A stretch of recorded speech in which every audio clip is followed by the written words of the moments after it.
Nobody expected the Supreme Court's most conservative justice to be schooled by Hollywood's most dedicated method actor.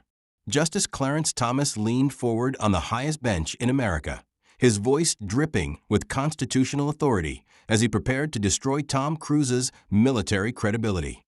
Mr. Cruise, playing a pilot in movies doesn't make you qualified to speak about real naval operations or military protocol, he declared with crushing judicial finality. But what the Top Gun star revealed next would leave Justice Thomas speechless and force the Pentagon to rewrite military history. If you want to see how Hollywood's most intense actor exposed America's military establishment using classified evidence that shocked the Supreme Court, watch this entire story and don't forget to subscribe for more confrontations that the Pentagon tried to classify. The Supreme Court chamber in Washington, D.C. buzzed with unprecedented tension that Thursday morning in March 2026. The case of Department of Defense v.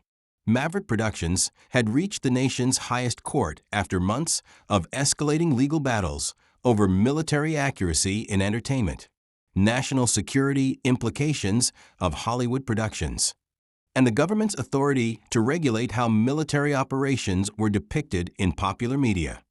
Justice Clarence Thomas, at 78, had spent over 3 decades on the Supreme Court building his reputation as the court's most consistent conservative voice and its foremost defender of military authority and national security interests. His judicial philosophy emphasized strict adherence to constitutional text, deference to military expertise, and skepticism toward civilian interference in defense matters. Thomas had become the court's unofficial military expert, having grown up during the height of the Cold War and developed deep respect for military institutions and chain of command principles. His opinions consistently supported military authority, national security classifications, and the Pentagon's right to control information that could potentially compromise operational security or strategic capabilities. The justice's approach to military-related cases was methodical and deferential. He believed that civilian courts should rarely second-guess military judgment, that national security considerations trumped most other constitutional concerns, and that Hollywood's entertainment industry had no legitimate role in military policy or operational decisions. The case before the court involved Top Gun, Maverick, Tom Cruise's sequel to his iconic 1986 naval aviation film, and Pentagon allegations that the production had violated multiple military cooperation agreements, disclosed classified information, and misrepresented actual naval capabilities in ways that could compromise national security and operational effectiveness. Tom Cruise, at 64, had spent over 4 decades building his reputation as Hollywood's most dedicated method actor and perfectionist performer. His approach to film preparation was legendary throughout the entertainment industry, involving months or years of intensive research, training, and collaboration with subject matter experts to achieve unprecedented authenticity in his performances. For Top Gun, Maverick, Cruise had spent 3 years working directly with the Navy, undergoing extensive pilot training, studying classified tactical manuals, and observing actual carrier operations to ensure that his portrayal of naval aviation would be as accurate and respectful as possible while still creating compelling entertainment.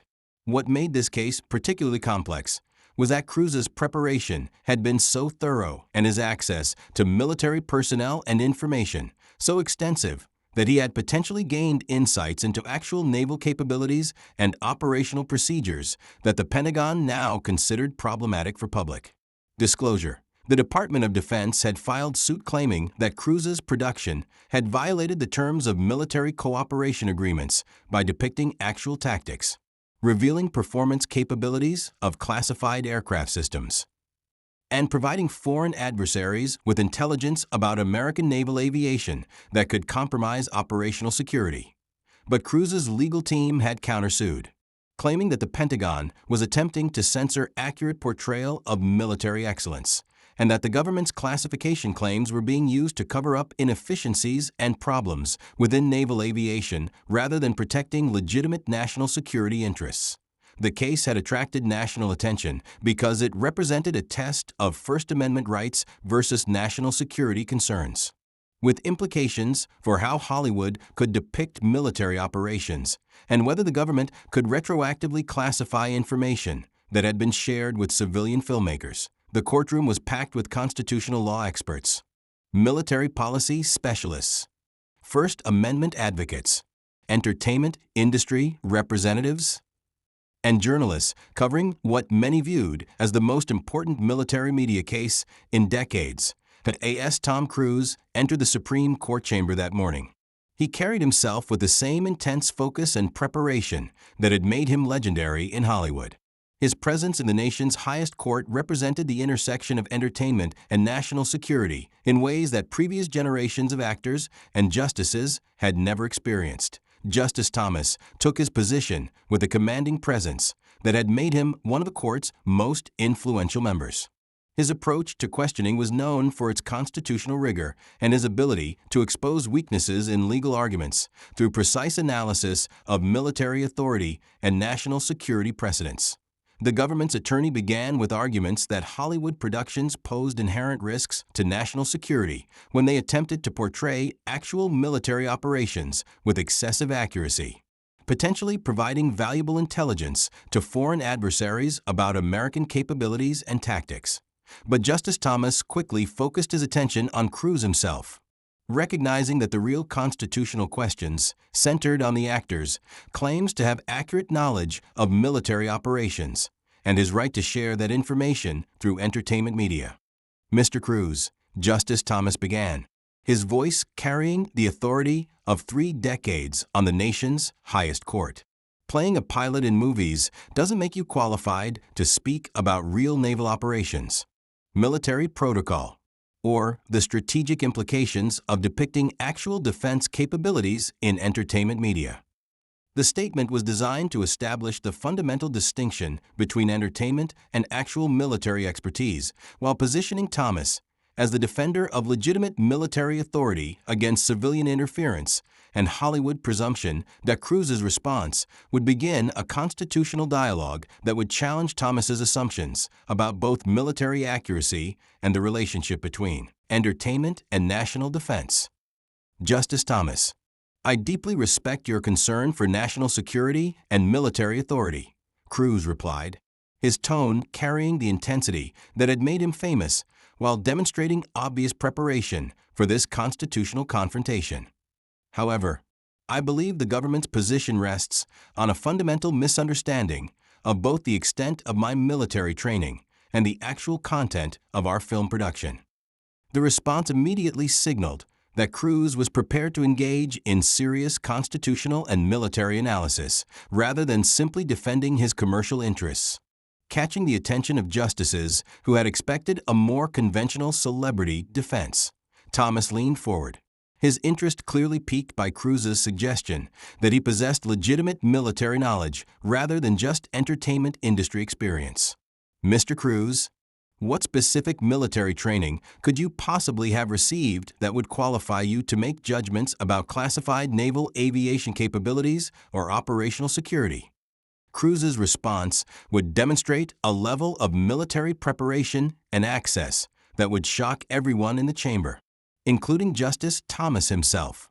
Justice Thomas, over the past 3 years, I completed 127 hours of flight training in Navy F/A-18 Super Hornets, participated in 23 carrier qualification exercises, and observed 47 actual combat training missions with active Navy pilots, Cruise replied, producing detailed documentation that he had clearly prepared extensively.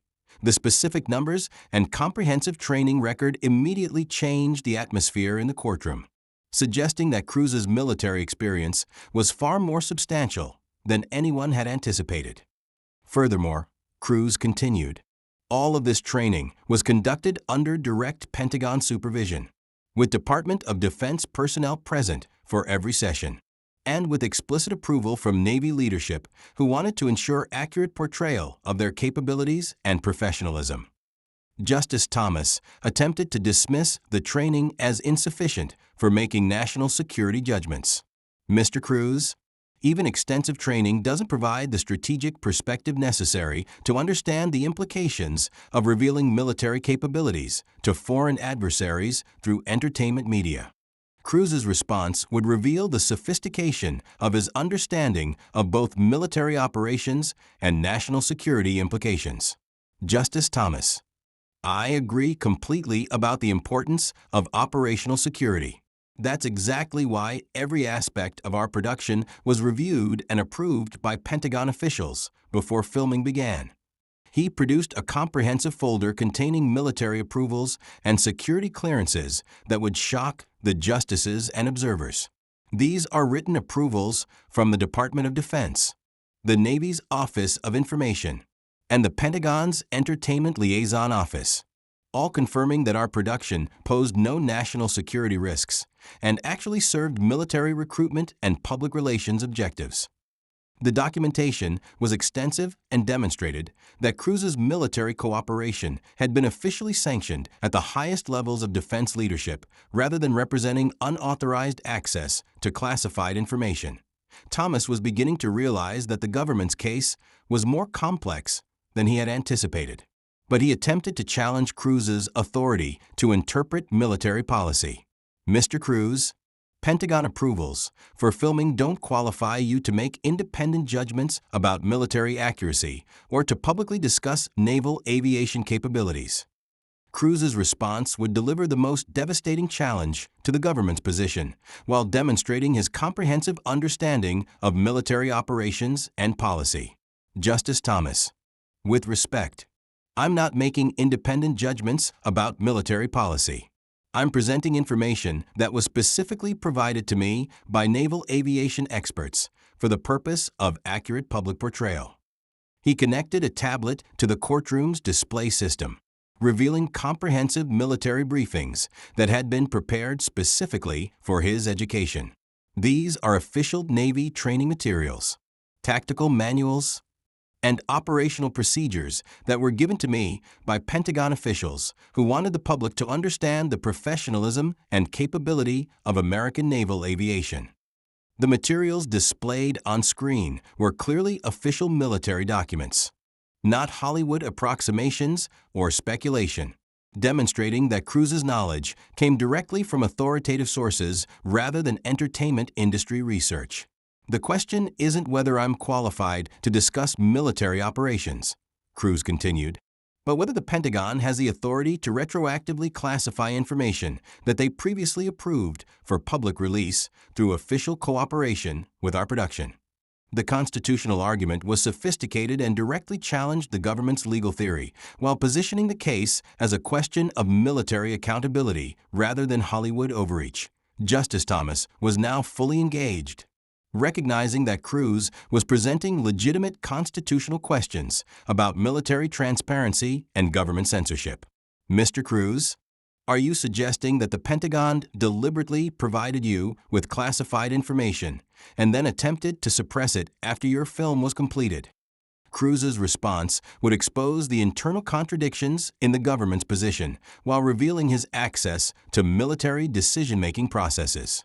Justice Thomas: I'm suggesting that Pentagon officials encouraged accurate portrayal of naval aviation as a recruitment and public relations tool, provided extensive access and information to achieve that accuracy, and are now attempting to suppress the same information for political rather than security reasons.